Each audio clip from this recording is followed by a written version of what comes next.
Mama mjamzito, mimba yako imefikisha wiki 39 au wakati mwingine ile tarehe ya matarajio ambayo ni wiki 40 na huna dalili zozote za uchungu, au una zile dalili tu za maumivu ya tumbo ya kubana na kuachia ambayo yanakuja na kupotea, lakini dalili za uchungu ambao tunaita ni true labor au uchungu halisia huna. Je, ufanyaje? Karibu kwenye somo tujifunze pamoja siku ya leo.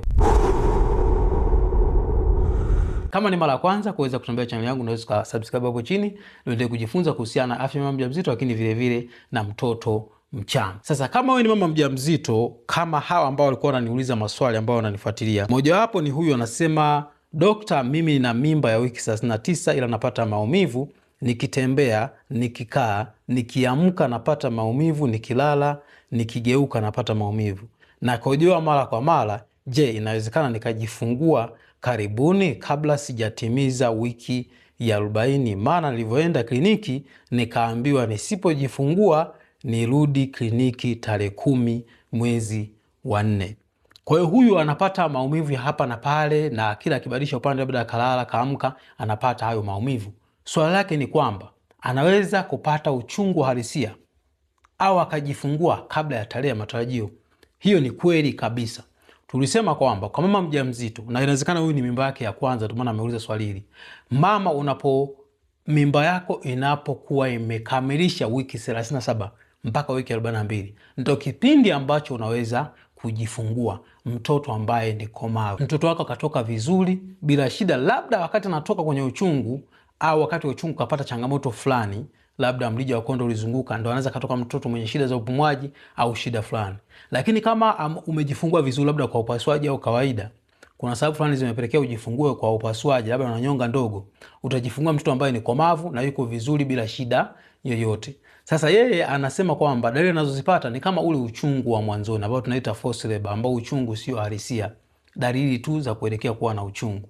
Sasa anaweza kujifungua ikiwa wiki ya 39, unaweza kujifungua. Hata ikiwa wiki 37 unaweza kujifungua kawaida, wiki 38 unaweza kujifungua kawaida, wiki 41 unaweza kujifungua kawaida. Kwa hiyo hizi dalili za mwanzo ambazo alikuwa anazipata huyu anaitwa Salma katika kipindi chake cha ujauzito, na unaweza kujifungua wiki hiyo ya 39 na siku kadhaa, wiki 40, wiki 41, na wakati mwingine ukajifungua hata wiki 41 na siku kadhaa. Mara nyingi wao hatupendi uweze kufikisha wiki 42. Kwa hiyo walimwambia aweze kurudi hiyo tarehe inayofuata, inawezekana ilikuwa ni wiki 41, ili aweze kuangalia maendeleo yake, labda wambakishe hospitali na kuweza kumfuatilia. Kuna wewe mwingine yeye anasema, mimi niliambiwa tarehe 23 ndo tarehe ya makadirio, lakini leo niko wiki 40 sina dalili zozote. Hiyo wewe inatokea na kina mama wengi sana wakiwa na ujauzito ambao umekomaa vizuri, wiki 39, wiki 40, 41, na wengine kwa bahati mbaya huwa wanachelewa, wanakuja wiki 42. Unaweza usiwe na uchungu. Kwa hiyo utakapofika hospitali, kuna vitu ambavyo tunaviangalia, tunaweza kukuanzishia uchungu. Lakini ukiona umefika wiki ya 40, usikae nyumbani. Hata kama umeambiwa tarehe ya kuweza kurudi labda ni baada ya mwezi mmoja, lakini wewe unajua kabisa huko tarehe ya matarajio ambayo ni wiki ya 40. Kikawaida ni kama miezi 10 hivi, lakini sisi tunaita miezi 9. Ni vema uweze kwenda hospitali hiyo wiki ya 40 ukapate muendelezo. Kama umeenda wiki 40 wakasema rudi baada ya mwezi mmoja au baada ya wiki 2, unarudi tena wiki ya 41. Kwenye utaratibu wetu wa kliniki, mama unatakiwa ufanye mahudhurio, walau mahudhurio 8, hasa kama huna shida yoyote katika kipindi chako cha ujauzito. Hudhurio la kwanza utafanya miezi 3 ya mwanzo, mara 2 hasa kwenye ile miezi 3 ya katikati ambayo ni wiki ya 20 na wiki ya 26. Baada ya hapo utarudi wiki ya 30, na baadaye utarudi wiki ya 34. Baadaye utaanza kuenda wiki kila baada ya wiki 2, 34, wiki ya 36, wiki ya 38, wiki ya 40. Wiki ya 40 kama hujajifungua, kama huyu mwenzetu hajapata dalili zote za uchungu, anatakiwa au wewe mama unatakiwa kuweza kurudi wiki ya 41, ndipo ambapo madaktari wataamua wao ujifungue kwa upasuaji au uweze kuanzishiwa uchungu kama una vigezo. Wengine wanajifungua mpaka wiki 41 na siku kadhaa. Kwa bahati mbaya wengine wanaweza kujifungua mpaka wiki 42, wengine mpaka wiki 43, kutegemeana kwamba labda kama ulikosea ile hedhi ya mwisho ilianza lini, au ulikosea kuweza kufuatilia umri wako wa mimba. Lakini sisi hatutamani kabisa uweze kufika wiki 42. Ukiona uko wiki 41 huna uchungu, nenda hospitali, madaktari watajua cha kufanya. Kuna huyu mwingine yeye anaitwa Nuru, anasema, Dokta, pole na majukumu, naomba unijibu dokta, hapa nina mimba ya wiki 39 na siku 2, sisikii uchungu na Ijumaa nafikisha wiki 40 ambayo naenda kliniki. Je, kama sijisikii uchungu inatakiwa niwekewe maji ya uchungu au nifanyiwe operation? Ndio anachokiuliza. Sasa kuhusiana na kuwekewa drip ya uchungu au kufanyiwa upasuaji, hayo ni maamuzi ya daktari ambaye anakuona, au mtaalamu au mkunga anaweza kaangalia akajua una vigezo vya kuweza kuanzishiwa uchungu au huna vigezo. Lakini kama ni mimba yako ya kwanza, mara nyingi huwa tunapenda kama uko vizuri upitie kwanza uchungu kuliko kuweza kupewa upasuaji moja kwa moja, kwa sababu kishaanzishwa upasuaji kwenye mimba ya kwanza unaongeza uwezekano wa kujifungua kwa upasuaji kwenye mimba zinazofuata, haswa kama wewe mimba yako ya kwanza. Kama mimba ya tatu ya nne huna mshono, unaweza kuanzishiwa uchungu vizuri na ukajifungua. Mimi binafsi wengi wamejifungua, japo kuna wengine inaweza katokea changamoto fulani ambayo inahusiana na mtoto ikatakiwa uweze kufanywa upasuaji wa dharura.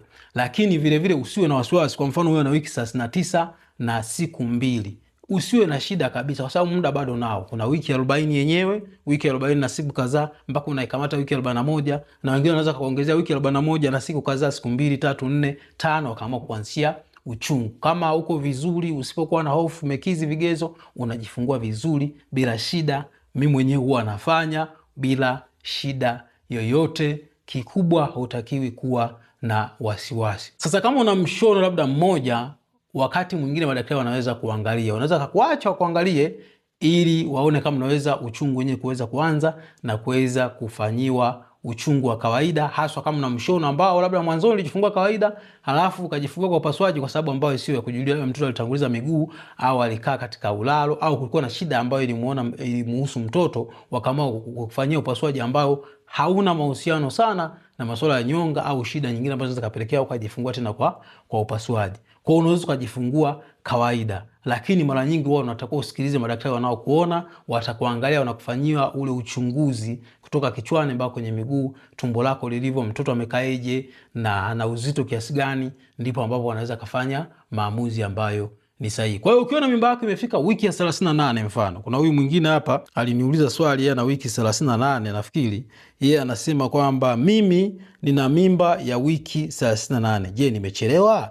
Maana tarehe matazamio imepita. Haiwezekani kabisa ukawa na mimba ya wiki 38 au wiki 38 halafu tarehe matarajio ikawa imepitiliza. Labda kama kuna shida au alifanya ultrasound akawa anatumia ultrasound wakati tarehe matarajio kutokana na hedhi ya mwisho vinapishana. Maana ultrasound zinazofanyika mwishoni inaweza kupishanisha wiki 2, kapunguza wiki 2 au ikaongeza wiki 2 au ikaongeza wiki 1 au kupunguza wiki 1. Kwa hiyo tarehe matarajio mara nyingi inaangukia kwenye wiki ya 40. Kwa hiyo ukiwa na wiki 38, mfano una wiki 37, 38 uchungu hamna, 39 uchungu hamna, wiki 40, hicho kipindi chote unaweza kukaa tu nyumbani kwa unasubiri bila shida yoyote. Labda kama mazingira mbali sana na hospitali kubwa, hasa kama ni mimba yako ya kwanza. Kwa hiyo mimba kama imekomaa wiki 2 kabla ya tarehe matarajio, ni vyema uweze kwenda kwenye hospitali kubwa, hasa zile ambazo zinafanya upasuaji na sio dispensary. Kama mimba yako ya kwanza unaishi mazingira ya kijijini, ni vyema uweze kwenda hospitali kubwa kwa wiki 2 kabla ya tarehe matarajio, ili waweze kukaa na wewe pale na waweze kuangalia, kwa sababu kuna uwezekano kwamba ukajifungua kwa upasuaji kama ikitokea hitilafu kama mimba ya kwanza. Mimba ya pili unaweza kutulia hata dispensary, kituo cha afya, ukakaa pale ukatulia, ukafanyia uchunguzi vizuri na mwisho siku ukajifungua, na kama kutakuwa na hitilafu basi utakupatia rufaa wa dharura na mwisho wa siku utajifungua vizuri bila shida kwenye kituo ambacho kikubwa, labda ni hospitali ya mkoa, ya wilaya na kuendelea. Lakini vile vile mimi ni shauri sana, ukifikisha mimba yako ina wiki 40 ambayo ni tarehe matazamio, au wiki 39 ambao wengi sana wamekuwa wakiuliza swali hilo, wiki 39 wiki 40, huna dalili zote za uchungu au una dalili ambazo sio uchungu ambao ni halisia, ni vema basi unaweza kutulia tu nyumbani kama mimba ya pili, ya tatu na kuendelea. Ikiwa mimba ya 5 ni vema uwahi kwenda hospitali, maana hiyo ni hatari zaidi. Ikiwa mimba ya kwanza ni vema uweze kwenda hospitali. Ikiwa mimba ya pili, ya tatu, ya 4 unaweza kutulia nyumbani ukasubiria. Ikifika wiki 41 unaona bado uchungu haupo, ni vema kuweza kwenda sasa hospitali waweze kukuanzishia uchungu. Sasa kama wewe umefikisha wiki 41 na mimba ya pili, ya tatu, mara nyingi tunapenda sehemu ambapo unaenda kuanzishiwa uchungu ni sehemu ambapo wanaweza kufanya upasuaji. Yaani uende hospitali ambayo wanaweza kuanzisha uchungu au wanaweza kufanya upasuaji. Lengo sio kufanyia upasuaji, kwa sababu kuanzisha uchungu wakati mwingine unaweza kufeli au ukatokea matatizo fulani fulani au changamoto za kawaida, ukatakiwa uweze kufanyiwa upasuaji, haswa kwa mtoto. Anaweza kama anapata shida labda ilikuwa dripu ya uchungu ikaenda ndivyo sivyo, mwisho wa siku ukatakiwa uweze kufanyiwa upasuaji. Na mara nyingi hauruhusiwi kuanzisha uchungu kwenye mazingira ambayo labda ni dispensary au kituo ambacho hakifanyi upasuaji, kwa sababu ni hatari. Sasa ukiwa una swali kuhusiana na ujauzito wako, umefika wiki 41, ufanye nini? Japo nimeshazungumzia, unaweza click suggestion hiyo hapo kasikiza video. Ikifika wiki 41, ufanye mambo gani? Na kama utakuwa na swali zaidi, unaweza kuniuliza hapo chini, mimi nitakuwa tayari kuweza kujibu swali lako wakati wote. Karibu sana. Asante.